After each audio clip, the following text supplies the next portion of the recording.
The first generation Porsche Panamera from 2010 to 2016. In this video, I plan to explain what the Panamera is, give you a good idea about the specs, the trim levels, and I can even talk about some interesting facts that you might not have known about the sedan. And towards the end, I can give some buying advice, some insights, and resources that you can use if you're really set on buying one of these cars used. But let's talk about it. The Panamera debuted as a 2010 model year sedan by Porsche, and you may have already heard of this, but the Porsche boss of the time, Wendelin Wiedeking, I hope I'm saying that right, he was 6 feet 2 inches tall, and he insisted that he had to be able to sit comfortably in the back seat for this car to get its green light. And yes, he did fit. Granted, that doesn't mean that you're necessarily stretching out back there, but you can fit. And later on they came out with a longer wheelbase version, which I will also talk about later. But this really was the do-everything sedan. Germany is really good at making these excellent all-round vehicles. For instance, this Panamera was available with all-wheel drive. It had a hatchback in the rear with folding rear seats, so you can really fit a lot of things back here and use it as your daily driver. That's prestigious, and because it's a Porsche, you know it drives proper, and I've tested several of these cars and I do really like the way these cars drive. The looks always got a ton of backlash from reviewers, and you know how it is with these mainstream reviewers. They love to spin a certain paradigm with some of these cars. And with the Panamera, there wasn't much to complain about, except everyone loved to gripe about how it looked. In my personal opinion, I've always liked the way the Panamera looked. The front end is great, and the rear end really did capture the way the Porsche sports cars of the time looked.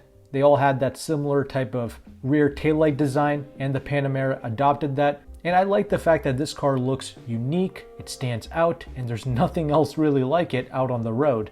So I've always appreciated the Panamera, but again, leave your thoughts below in the comment section regarding the look of this car. Obviously, when you go with the base model with the 3-inch rims on it, yeah, that doesn't look great, but that's the case with any car.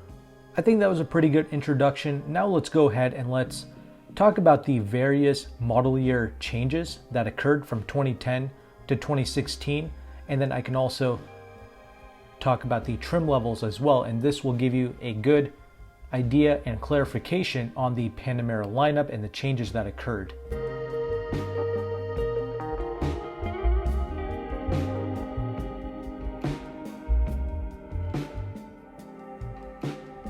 To do this, I like to use Edmunds. They do a great job in compiling the various model year changes, and I also like to use the Edmunds spec sheet as well, because Edmunds includes the original MSRP pricing, and they also include how much the options cost for that particular model year.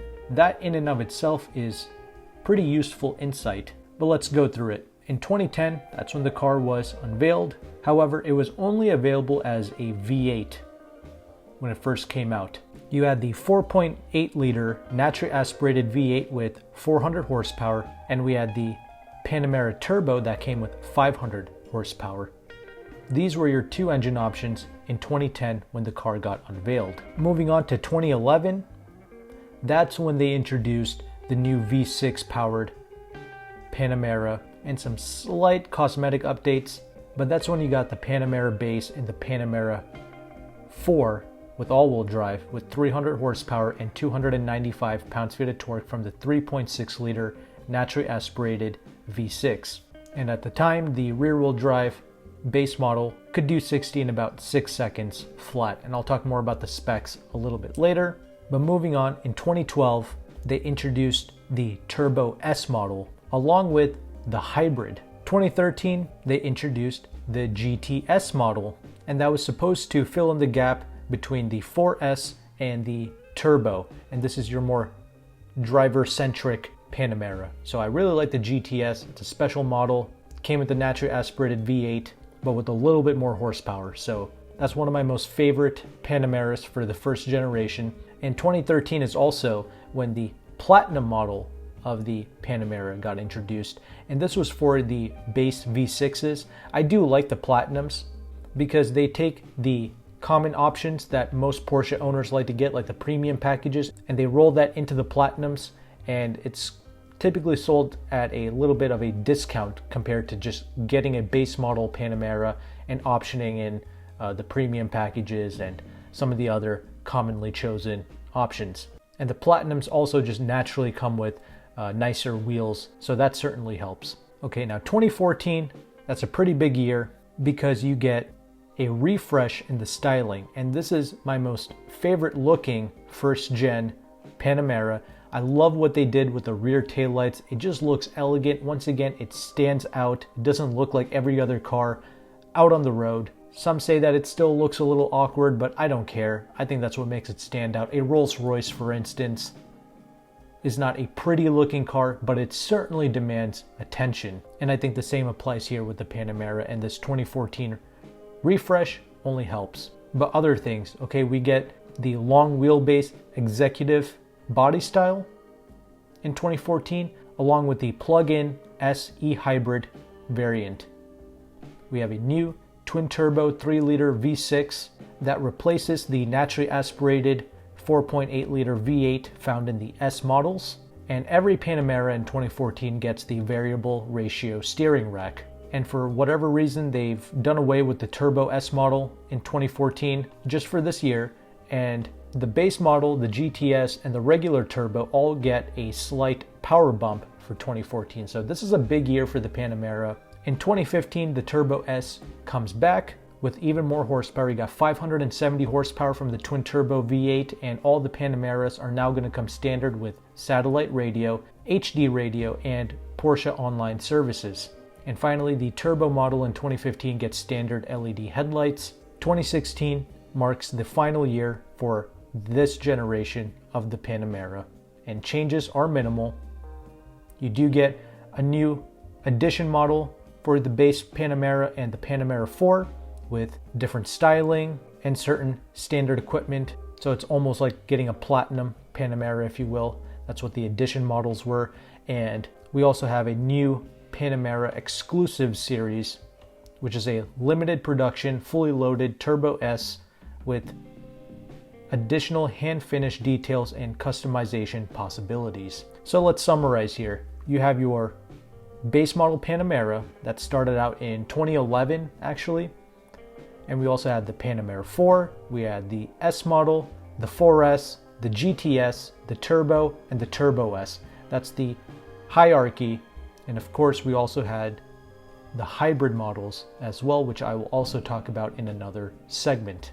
Next, let's talk about some basic specs so you can once again get more accustomed with this generation Panamera.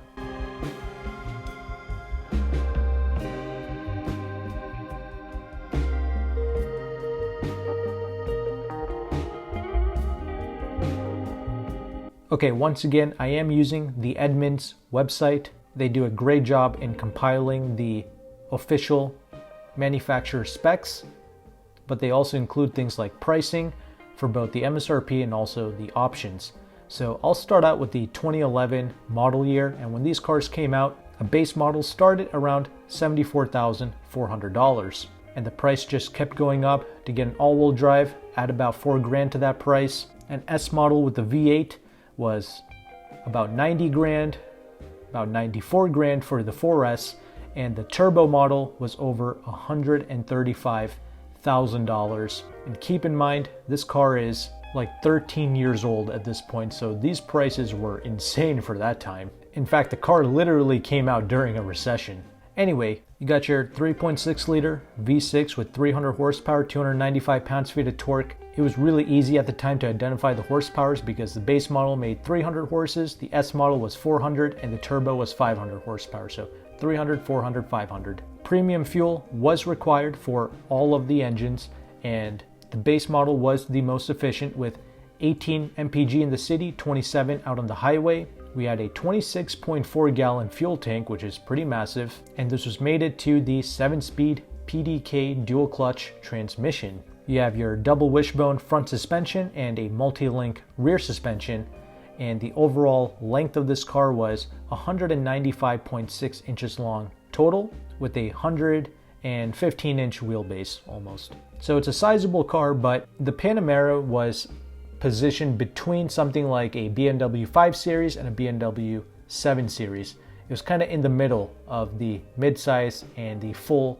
executive-sized sedans of the time. However, the Porsche is offering things like a hatchback in the rear, which really set it apart. The point of this car was to really shake up the luxury car segment and to offer something new, fresh, and a car that, once again, just does everything. Surprisingly, these cars had a ground clearance of 5.7 inches, again, for the base model. And the weight of these cars really wasn't that high. At the time, they used the most advanced production methods and materials for the Panamera body.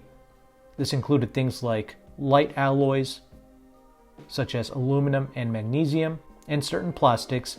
We had lightweight doors with a load-bearing structure made of laser-treated pressure-cast aluminum.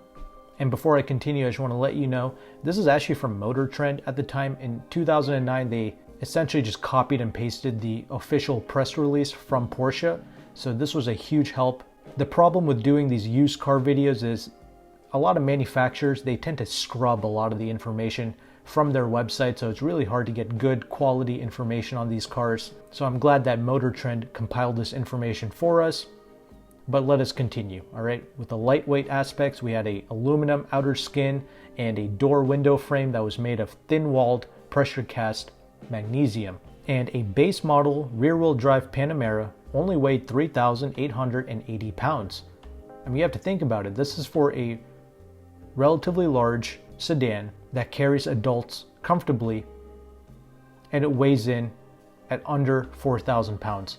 A Camaro, certain Mustangs, Dodge Challengers, all of these vehicles can weigh just as much, if not over 4,000 pounds, depending on which trim levels and models that you get. So I think the curb weight of this Panamera is very impressive. A S model with the 4.8 liter V8 weighed in at 3,990 pounds. So that's still under 4,000 pounds with the V8. Only the all-wheel drive versions of the Panamera are starting to get over 4,000 pounds. Same thing with the turbo Panameras. Okay, and a 2011 Panamera 4 can do 60 in 5.8 seconds. The S model did it in 5.2 seconds for the rear-wheel drive. A 4S did 60 in 4.8 seconds. And the turbo model did 0 to 60 in 4 seconds. And obviously this is for 2011. These numbers continue to go down as Porsche started to add more power and came out with more powerful versions of the Panamera. So those are your basic specs regarding this car. Now let's go ahead and let's talk about some interesting facts.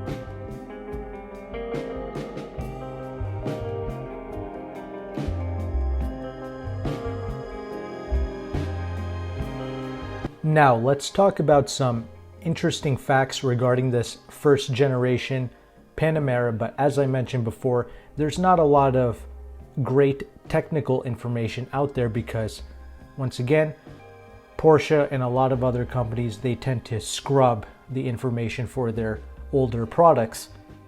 But I'll try to do my best with what we have available. As I mentioned before, Motor Trend did a good job in compiling one of the early official Porsche press releases, and there are still some decent official Porsche articles that I was able to find as well. But what you have to understand is when this Panamera came out, it did come out with some innovative technologies. This was the first automatic engine start-stop feature used with an automatically shifting double clutch transmission, the PDK.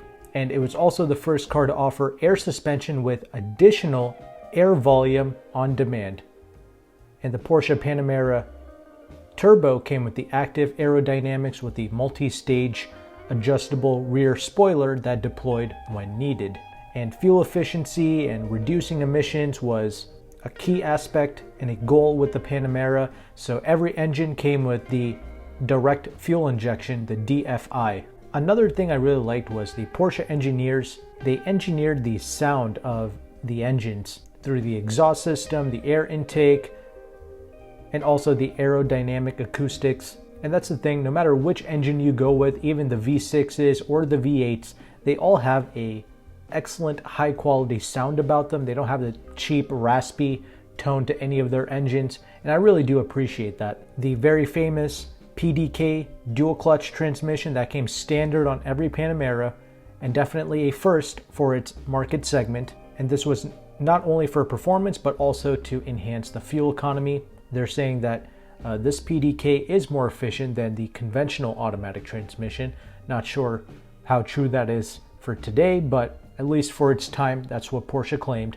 And the PDK gearbox can save even more fuel through its long overdrive-like top gear. And of course, we have the ultra-fast gear shifts like you would expect. And this is something to note about the Porsche Panamera. Okay, you don't have to go up to a turbo fully loaded model to get all of the performance goodies. Even in its base form, comes with peak performance. Okay, the best chassis, the best sorted suspension, the PDK transmission. It has all the best attributes. It's not like a BMW 3 Series that was enhanced later on to become an M3. The Porsche just starts as the best, and then they just add incremental things like PASM and Porsche Dynamic Chassis Control as options to further enhance an already excellent product. And that's why the starting price of these cars is so high, even with those base engines, because you're getting the top tier chassis and the suspension and the transmissions, etc.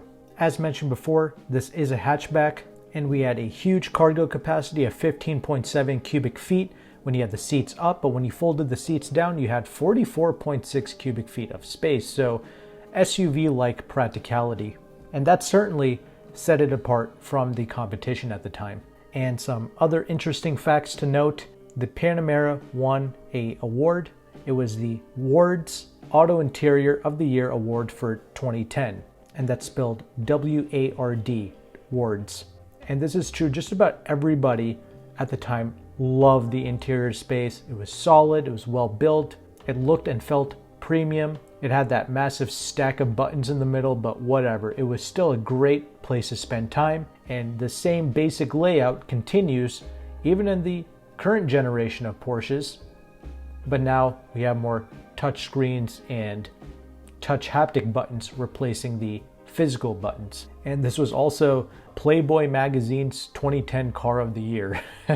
So there you have it. That was something that Porsche was apparently very proud of, and that was the first award that they decided to mention, because then they said other awards included Edmunds Inside Liner Edition's Most Wanted Award, and they mentioned Car and Driver and Bloomberg a little bit after the Playboy magazine. So I thought that was a little funny. But most importantly, let's talk about the hybrid.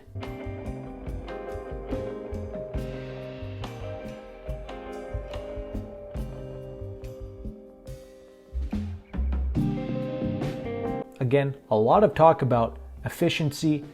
So of course they came out with a hybrid, and this Porsche Panamera will be the first four-door sports model to feature a fuel-efficient, full parallel hybrid technology drivetrain. They introduced this for the 2012 model year in the United States, and it was the S hybrid that started at $95,000, had an 8-speed automatic transmission, and we had the 3-liter V6 made it to the hybrid battery pack, making a total system horsepower of 380 horses and 324 pounds-feet of torque. For whatever reason, the drag coefficient went down to 0.36 for the hybrid. And later on, in 2015, we had an official Porsche press release where Porsche states that the electric drive produces 95 horsepower and the Panamera SE hybrid has a combined total system output of 416 horsepower and can do a top speed of 167 miles per hour.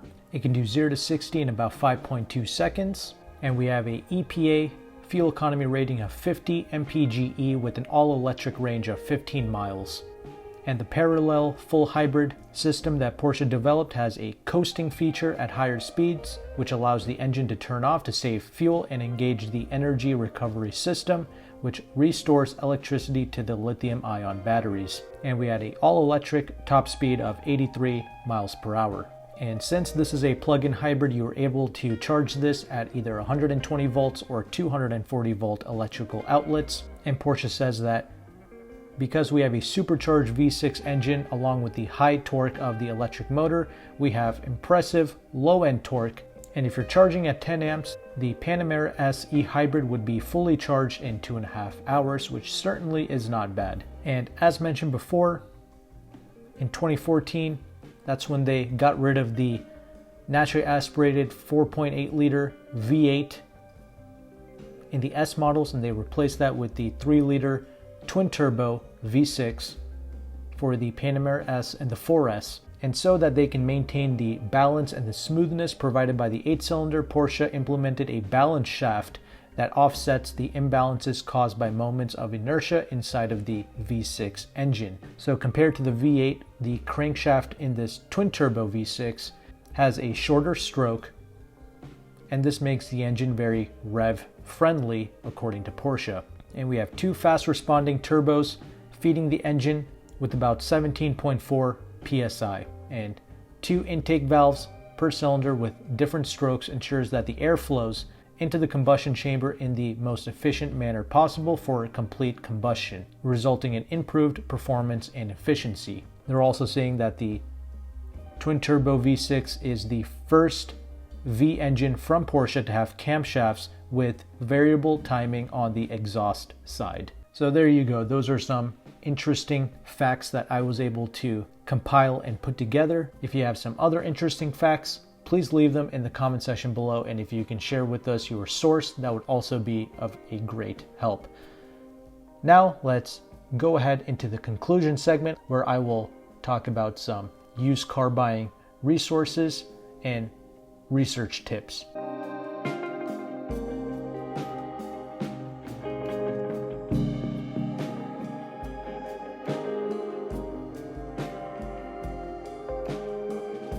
Okay, when I'm searching for used cars, I like to use cargurus.com, mainly because they make it simple to filter out the accident vehicles, your lemon history cars, and your salvage titles. The reason why you want to sort past all that is because, first of all, you should never purchase a car with an accident, or you should really try your best to avoid it, because you have no idea how some of these body shops are going to put these cars back together. It will never be back to that OEM spec, and that's certainly not something you want with a Porsche product. Also, when you go to trade in your vehicle, you're going to be getting less money for your car because of the accident history on the Carfax. So I just like to stay away from all that and buy clean title cars. And there's a little under 350 Panameras for sale once you filter out all of the accident cars and you do a nationwide search. A lot of people are going to be so excited when they see the $17,000 Panameras with 100, 200,000 miles on it. Yeah, if you can't afford this stuff, which most people can't outside of a warranty, just stay away, because this car is not going to be a blessing to most people. If you want to learn more about the issues a car is going to have, you can obviously go to the forums, but there's also another great website you can use. That's nhtsa.gov. You come here, it's a government website. It documents all of the TSBs, or the technical service bulletins. These are issues that the manufacturer themselves find with their own product. And we also have a complaint section on NHTSA where owners like you and me write in with their issues. That's a great resource to use right there. And in general, I think we all know how these European cars are and how expensive the parts can be. Okay, the PDK transmission alone can literally total this car. All right, they have a tendency to like grenade themselves. Occasionally you might be able to fix certain PDK issues, but for the most part it just grenades itself and you have to have the whole transmission replaced, which can cost tens of thousands of dollars, and the average person simply cannot afford that. And you have a variety of engine issues as well. All the turbo engines have problems. And we have other things like electrical issues. Many people have reported that when they're driving down the road, their entire gauge cluster just lights up like a Christmas tree, and every engine light and everything just starts going off like crazy. We have some quality issues like with the headlights where water gets inside of it. We have some headliner issues, sunroof problems. I mean, just all kinds of little things like that, which adds up, and that's what causes cars to be clapped out, because the issues just compound, and people just either ignore it or can't afford to fix it, so they just kick the can down the road. And yes, I'm well aware that there's always going to be those people that write in saying that they have 700,000 miles on their Panamera and they've never had an issue. However, what I don't like is these people act like they are the rule and not the exception. I'm well aware of all of the people that are extremely wealthy and they like to purchase these kind of high-end European cars used for like 30 grand, and they run them into the ground and they go on the forums and they talk about how they've never had a single issue. Of course, the people with money never have issues, and they become very arrogant and they get very upset when people like me tell others not to purchase these cars outside of a warranty just because they had a great experience. The world does not revolve around them and their clapped out Porsche. I don't really understand why some people can be so conceited like that. It's very clear to see that I am making these videos for the individuals that are reaching and they're trying to buy cars that they can't necessarily afford, and I'm trying to save them their savings account and from a lot of headaches. There's going to be another camp of people that say, oh, just go to an independent tech. Well, that's great. First of all, you have to find a high quality independent tech that specializes in Porsche. That's easier said than done, okay, to find a technician that you can trust. And second, an independent tech does not mean free repairs and free maintenance. I don't know why people confuse the two. You still have to pay this individual tech to work on your car. Instead of paying $200 an hour to a Porsche dealership, you're now paying this individual $100 an hour. That's great, but you're still having to buy the overinflated Porsche parts when the thing does go wrong. So you have to buy the parts and you still have to pay this independent tech $100 an hour to work on your car. So no, that's not free either, and most people can't afford that. The best thing you can do is to lease and dump a new one, which is going to be like $1,500 a month, or you can buy certified pre-owned, which I think there's like 3 first-gen Panameras available for sale in the nation. That's certified pre-owned, and that's going to run you about 40 to 50K. But at least with that, you're covered for 2 years under the Porsche warranty, and you don't have to worry about anything. You got your experience and you can just sell the car afterwards. So moral of the story, these are great cars. I love the way they drive. I like how luxurious and prestigious and how they're able to do pretty much everything flawlessly, but it comes at a cost. You either have to lease and dump it or you have to buy it certified pre-owned. Otherwise, the average person simply can't afford it. Really, the average person is not supposed to be able to afford this. This is meant for the top 1%. Okay, the average income of a person that buys a brand new Porsche is between $500,000 and $1 million per year. Those are the types of individuals who buy Porsche products. Okay, these individuals, they're not reaching, they're not overexerting themselves, they're easily able to afford these cars. There's no real finagling into a Porsche. You can finagle BMWs, Audis, and Mercs. You can't finagle Porsche. They're very expensive to lease, they're expensive even as a certified car, and parts cost a fortune. Honestly, the average person is better off leasing like an Audi A5 or an Audi S5 for like $700-800 a month. That would be a much more affordable vehicle for the average person if you want a newer European experience with a hatchback. But if you learned something from this video, consider liking and subscribing. And if you are a Porsche owner, let us know how these things have held up for you. And if you have some interesting facts you want to share, also leave that in the comment section below. But thank you so much for watching. Take care and goodbye.